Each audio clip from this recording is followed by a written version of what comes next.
नमस्कार दोस्तों, VN motivation journey channel पर आप सभी का हार्दिक स्वागत है।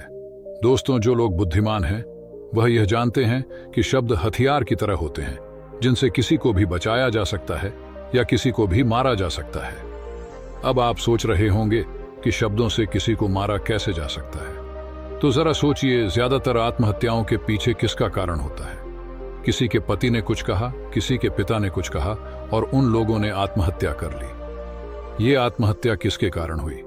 वो पीड़ित के मन को इतना दुखी कर गए कि उसके मन से वो दुख सहना और ज्यादा बर्दाश्त करना नामुमकिन हो गया और इसी वजह से उन्होंने आत्महत्या कर ली। ऐसे ही आपके शब्द किसी को नया जीवन प्रदान कर सकते हैं। जब कोई आदमी उदास होता है या दुखी होता है तो आपके शब्द उसमें एक नया जोश, एक नया उत्साह भर सकते हैं और एक हारा हुआ आदमी अपने जीवन में एक नई शुरुआत कर सकता है, सिर्फ शब्दों के माध्यम से, हमारी वाणी के माध्यम से। तो अब तक आप ये तो समझ ही गए होंगे कि हमारे शब्द हमारे जीवन को किस तरह निर्धारित करते हैं, शब्दों में कितनी ताकत होती है और किसी से बात करते वक्त हमें कितनी सावधानी से अपने शब्द सुनने चाहिए। आज की जो बौद्ध कहानी मैं आपको सुनाने वाला हूं, उसमें आपको सीधे सीधे तौर पर कुछ ऐसे तरीके पता चलेंगे, कुछ ऐसी परिस्थितियां पता चलेगी जहां पे आपको हमेशा चुप रहना चाहिए। कुछ परिस्थितियों में अगर आप कुछ नहीं बोलेंगे तो वही आपके लिए सबसे ज्यादा बेहतर होगा। इससे पहले कि आप इस कहानी में खो जाएं, इस चैनल को सब्सक्राइब जरूर कर लें। तो चलिए कहानी शुरू करते हैं। एक बार की बात है, एक युवा लड़का एक बार एक बौद्ध भिक्षु के पास पहुंचा। वो काफी परेशान लग रहा था और उसने बौद्ध भिक्षु से जाकर पूछा कि हे महात्मा, मैं अपने आप से परेशान हूं, अपने आप से दुखी हूं। बाहरी रूप से मुझे कोई दुख नहीं है, मैं धन धान्य संपन्न हूं, मुझे कोई शारीरिक रोग भी नहीं है, लेकिन मैं खुद से परेशान रहता हूं, अपने मन से परेशान रहता हूं। अक्सर मेरी बातों को मेरा कोई भी दोस्त गंभीरता से नहीं लेता है और ना ही मेरे परिवार के लोग मेरी किसी बात को गंभीरता से लेते हैं। मैं जो कुछ भी सलाह देता हूं या तो वह उसे मजाक में उड़ा देते हैं या फिर उसे गंभीरता से लेते ही नहीं है। मेरी बातों को कोई गंभीरता से क्यों नहीं लेता है? क्यों मेरी बातों पर कोई अमल नहीं करता? क्यों मेरी बातों में कोई रुचि नहीं दिखाता? क्या कारण है? कृपया मुझे बताने का कष्ट करें और मेरे मन के इस दुख को दूर करें। यह सुनकर बौद्ध भिक्षु ने कहा कि आज सुबह मैं ध्यान करके वापस आ रहा था, तभी रास्ते में कुछ कौवे कांव कांव कर रहे थे और वहीं पर जब मैं चलता हुआ कुछ दूर आया तो मुझे एक मोर की मधुर आवाज सुनाई दी। ये सुनकर अचानक मेरे मन में ख्याल आया कि कौवे कितना कांव कांव करते हैं, कितना बोलते रहते हैं, लेकिन कोई भी प्राणी कौवे की आवाज को पसंद नहीं करता। मोर हमेशा सही परिस्थिति के हिसाब से बोलता है। जब भी बारिश होने वाली होती है और बादल गरजते हैं और बारिश होने की आशंका होती है, ऐसे में मोर अपनी मधुर आवाज में गाता है, जो सभी को प्रिय होता है, सभी को अच्छा लगता है। ऐसे ही अगर इंसान सही परिस्थिति के हिसाब से सही शब्द बोले, सही वाणी बोले, तो वही वाणी दूसरों के लिए संगीत हो जाती है, संगीत बन जाती है और दूसरे लोग तुमसे सम्मोहित हो जाते हैं और वहीं पर तुम्हें सब लोग गंभीरता से लेने लगते हैं। और दूसरी तरफ अगर तुम यूं ही बेफिजूल ऐसे ही बोलते रहते हो, बिना किसी बात के बोले चले जाते हो, तो फिर तुम्हें कोई गंभीरता से नहीं लेता। तुम उस कौवे की भांति हो जाते हो जिसकी वाणी कोई पसंद नहीं करता और बाद में तुम्हें दुख होता है कि तुम्हें कोई गंभीरता से क्यों नहीं लेता। इसीलिए अपने शब्दों को बेहद बुद्धिमानी के साथ इस्तेमाल करना सीखो। अगर तुम नहीं सीखोगे तो समाज में तुम्हें कोई सम्मान या कोई गंभीरता से नहीं लेगा। यह सुनकर वो युवा लड़का बोला कि हे महात्मा, मैं जानता हूं कि मैं ज्यादा बोलने की बीमारी से ग्रस्त हूं। मुझे इतना नहीं बोलना चाहिए, लेकिन मैं अपने आप पे काबू नहीं रख पाता और ना ही मैं इतना बुद्धिमान हूं कि मैं अपने शब्दों को नाप तोल कर बोल सकूं। मैं तो किसी से बात करते वक्त इतना सोचता भी नहीं कि मुझे अपने शब्द किस तरह इस्तेमाल करने हैं। कृपया करके कुछ ऐसी परिस्थितियां बता दीजिए जहां पर मुझे कम बोलना है या फिर बोलना ही नहीं है, हमेशा चुप रहना है। अगर आप मेरा ऐसे मार्गदर्शन कर सकते हैं तो मेरा जीवन आसान हो जाएगा और मुझे ज्यादा दिमाग या अपनी बुद्धि लगाने की भी जरूरत नहीं पड़ेगी। ये सुनकर बौद्ध भिक्षु ने मुस्कुराते हुए कहा कि बेटा, वैसे तो इंसान को हर परिस्थिति में सोच समझकर ही बोलना चाहिए, लेकिन अगर वो हमेशा होश में नहीं रह पाता है, ध्यान में नहीं रह पाता है, तो मैं तुम्हारे दैनिक जीवन की कुछ ऐसी परिस्थितियां बता रहा हूं जहां पर तुम्हें हमेशा चुप रहना है। अगर तुम ऐसी जगहों पर कुछ बोलोगे तो तुम्हारा अपमान ही होगा, या फिर तुम्हें कोई गंभीरता से नहीं लेगा। सबसे पहली जगह है, या यूं कहे ऐसी परिस्थिति जहां पर इंसान को हमेशा चुप रहना चाहिए, वो है जब किसी ऐसे विषय के बारे में बातचीत हो रही हो जिसके बारे में आपको कोई जानकारी ही नहीं है। तो ऐसी परिस्थिति में व्यर्थ में बीच में टांग अड़ाना, अपना ज्ञान देना, व्यर्थ का ज्ञान, आपको कुछ पता नहीं है लेकिन फिर भी आप अपना ज्ञान देने के लिए उत्सुक हैं, तो ऐसी जगह पर आपका अपमान ही होगा।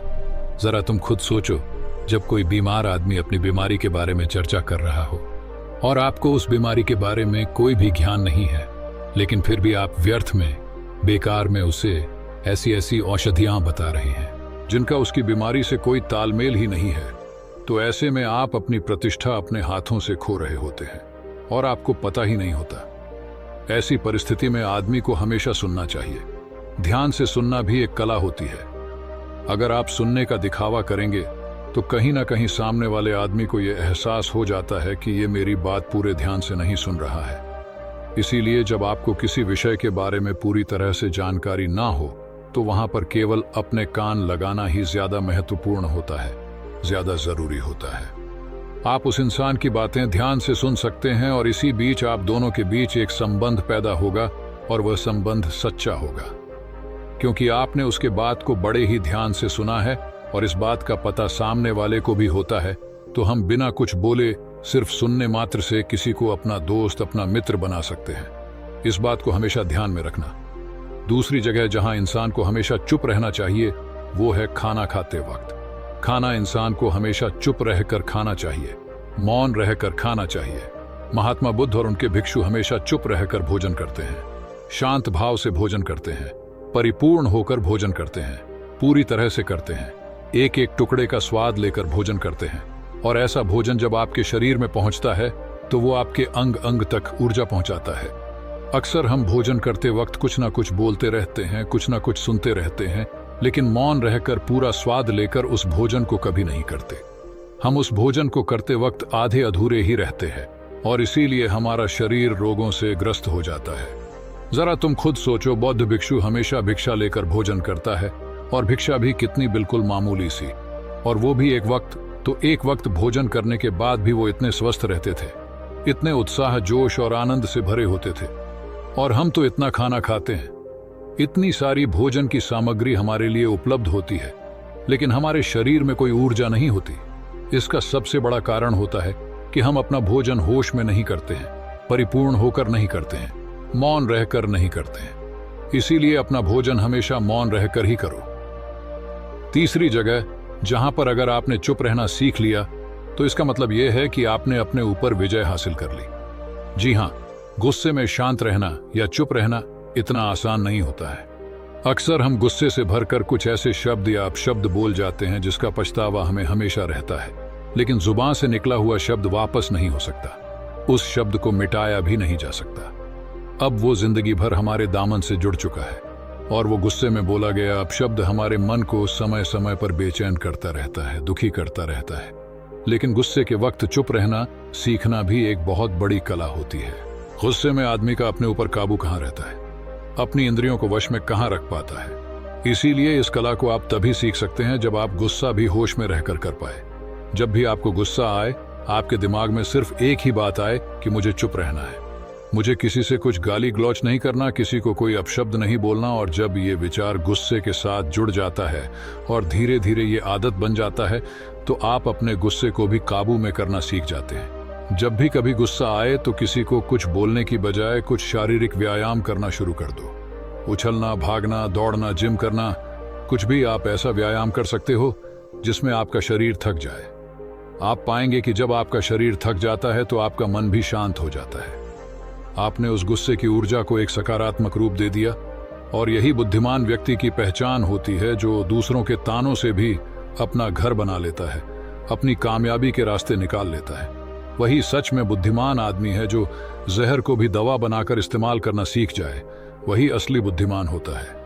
चौथी जगह जहां आप चुप रहेंगे तो आपके लिए वही सबसे ज्यादा बेहतर होगा, वही आपको सम्मान दिलाएगा। चौथी जगह है जब चार लोग आपस में बैठकर बातें कर रहे हो, कोई बैठक कर रहे हो, तो वहां पर जब चार लोग बात कर रहे होते हैं तो चारों लोग एक साथ तो बात कर नहीं सकते। एक बार में एक व्यक्ति बोलेगा और तीन सुनेंगे, तभी वो बैठक कामयाब हो पाएगी। तभी वो चर्चा सही रूप में आगे बढ़ पाएगी। लेकिन अगर कोई आदमी ऐसा बैठा हुआ है जो बीच में ही दूसरे की बात काटकर अपनी बात को ऊपर रखना चाहता है, तो ऐसे में वो चर्चा या वो बैठक आपको कहीं नहीं पहुंचाएगी और चारों लोगों के बीच आप सबसे मूर्ख कहलाओगे। अगर आपको अपनी बात कहनी है तो सामने वाले को अपनी बात पूरा करने दो, उसके बाद अपने विचार रखो। यही एक भद्र पुरुष या फिर कहीं अच्छे आदमी की पहचान होती है।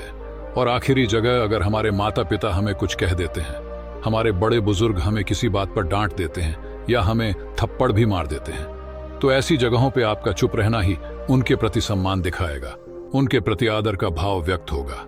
अगर आप उनके सामने उनका विरोध कर देते हैं, उनका प्रतिरोध कर देते हैं, तो वो गुस्सा तो थोड़ी देर बाद शांत हो जाएगा, लेकिन वो कही गई बात, वो विरोध किया हुआ शब्द या फिर कुछ भी उल्टा सीधा हमेशा आपके मन को सताएगा और आपके माता पिता को हमेशा यही लगेगा कि आज ये हमारी इज्जत नहीं करता, आज ये हमारी बात नहीं मानता क्योंकि ये कमाने लग गया है, ये बड़ा आदमी बन गया है, ऐसी ऐसी बातें उठेंगी, ऐसे ऐसे तंज कसे जाएंगे। इसीलिए ऐसी जगह पे आप मौन रहा, चुप रहिए, कुछ मत बोलिए, अपने गुस्से को अपने अंदर ही पी लीजिए, कुछ व्यायाम कर लीजिए, भाग लीजिए, दौड़ लीजिए, आपका मन अपने आप शांत हो जाएगा। आखिर में बौद्ध भिक्षु ने अपनी बात को खत्म करते हुए कहा कि कम शब्दों में अपनी भावनाओं को उतारना सीखो। शब्द हथियार की तरह होते हैं, बोलो तो होश में बोलो, ध्यान में बोलो। जीवन शैली ऐसी बना लो कि आप जब भी बोलो पूरे होश में रहकर बोलो, पूरे आनंद के साथ बोलो, पूरे प्रेम के साथ बोलो। ऐसी वाणी बोलो जो दूसरे के दिल को ठंडक पहुंचाती हो, दूसरे के मन को भी शांत कर देती हो, और वो तभी संभव है जब आप प्रतिपल होश में रहकर बोले। इसके बाद वो युवा लड़का बौद्ध भिक्षु के सामने नतमस्तक हो गया और उनको प्रणाम करते हुए अपने घर वापस लौट गया। तो दोस्तों, उम्मीद करता हूं कि यह कहानी आपको जरूर पसंद आई होगी। अगर पसंद आई हो तो कमेंट सेक्शन में नमो बुद्धाय लिखकर चैनल को जरूर सब्सक्राइब कर लें। तो दोस्तों, फिर मिलेंगे अगले किसी वीडियो में। तब तक के लिए आप अपना ख्याल रखना और हमेशा मुस्कुराते रहना। धन्यवाद।